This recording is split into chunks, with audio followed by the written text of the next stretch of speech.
आज क्वाड देशों के विदेश मंत्रियों की अहम बैठक हुई है।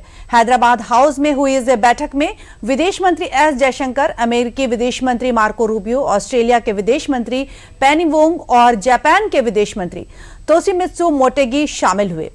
बैठक की अध्यक्षता विदेश मंत्री एस जयशंकर ने की और इस बैठक की शुरुआत में भारतीय विदेश मंत्री एस जयशंकर ने सभी सदस्य देशों के प्रतिनिधियों का स्वागत किया और कहा कि क्वाड देशों के बीच साझा गतिविधियों और साझा चुनौतियों पर गंभीर चर्चा की जा रही है। उन्होंने कहा कि मौजूदा वैश्विक हालात में कई बड़े मौके और चुनौतियां सामने भी आए हैं, जिन पर मिलकर काम करने की जरूरत है। तो वहीं इस बैठक में शामिल अमेरिकी विदेश मंत्री मार्को रूबियो ने साफ तौर पर कहा कि स्ट्रेट ऑफ हॉर्मुज हर हाल में खुला रहना चाहिए और रहेगा भी। उन्होंने कहा कि स्ट्रेट ऑफ हॉर्मुज में जो कुछ हो रहा है वो गैर कानूनी है, अस्थिर है और दुनिया के लिए अस्वीकार्य है। क्वाड विदेश मंत्रियों की अहम बैठक आज हुई। क्वाड यानी क्वाड्रिलैटरल सिक्योरिटी डायलॉग 4 देशों का गठबंधन है। क्वाड में शामिल ये 4 देश हैं जिनकी आज बैठक संपन्न हुई है। क्वाड देशों में कौन कौन से 4 देश शामिल हैं आपको बता दें तो भारत, अमेरिका, ऑस्ट्रेलिया, जापान, ये 4 देश शामिल हैं क्वाड यानी QUAD में। क्वाड का गठन की बात करें तो 2007 में क्वाड का गठन हुआ था, जिसमें इन 4 देशों को सम्मिलित किया गया था और 2017 के बाद ये फिर से एक्टिव हुआ है। यानी कि 2007 में इसका गठन हुआ था और 2017 के बाद ये फिर से एक्टिव हुआ है। क्वाड के गठन का मकसद हिंद प्रशांत क्षेत्र के में चीनी के बढ़ते दबदबे पर अंकुश लगाना था। क्वाड देशों का उद्देश्य हिंद प्रशांत क्षेत्र और इसके देशों को जो चीनी के दखल से यानी कि चीन के देश से दखल से सिक्योरिटी देना था। क्वाड यानी क्वाड्रिलैटरल सिक्योरिटी डायलॉग 4 देशों का गठबंधन, जिसमें 4 देश शामिल हैं, जिसका गठन 2007 में हुआ था और वो 4 देश भारत, अमेरिका, ऑस्ट्रेलिया और जापान हैं।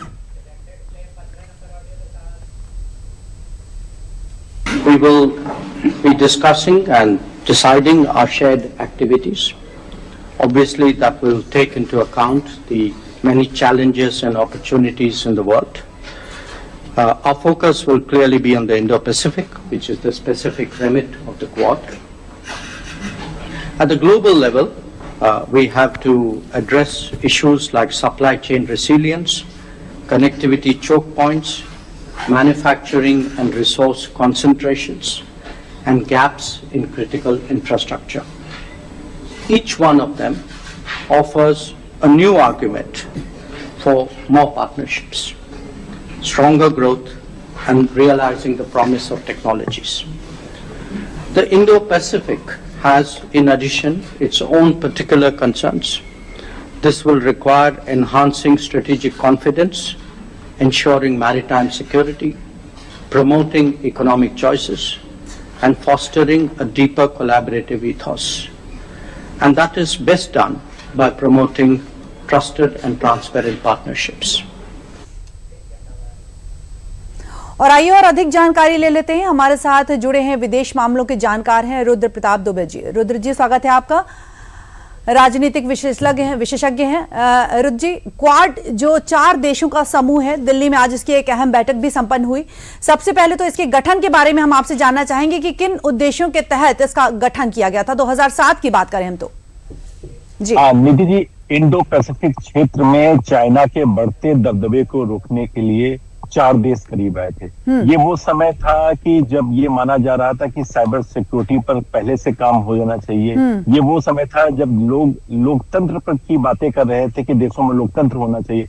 इन सभी जगहों पर चाइना खरा नहीं उतरता था। ना उसके देश में उस ढंग का लोकतंत्र था, ना वो शांति की अपीलें कर रहा था, बल्कि वो वर्चस्ववादी नीति के तहत कई देशों की ओर आगे भी बढ़ रहा था। तो सबसे जो कोर चीज है कि समुद्री जगहों को सेफ रखना, इंडो पैसिफिक क्षेत्र में सहयोग बढ़ाना, ये इसका मुख्य इसका उद्देश्य था, जिसकी वजह से क्वाड की स्थापना की। बाद में कोविड के टाइम आते आते इन्होंने हेल्थ को भी अपने साथ रख लिया, इन्होंने नई तकनीकों को भी अपने साथ रख लिया और हालिया समय में आप देखें तो ईरान की चीजों के बाद इन्होंने सप्लाई चेन को किस तरह दुरुस्त कर सकते हैं, इस पर भी बात करना शुरू कर दिया है। जी, तो अगर हम आज की बात करते हैं, तो गठन की बात हुई, आज की बात करें तो किन मुद्दों पर आज चर्चा हुई है इन 4 देशों के बीच?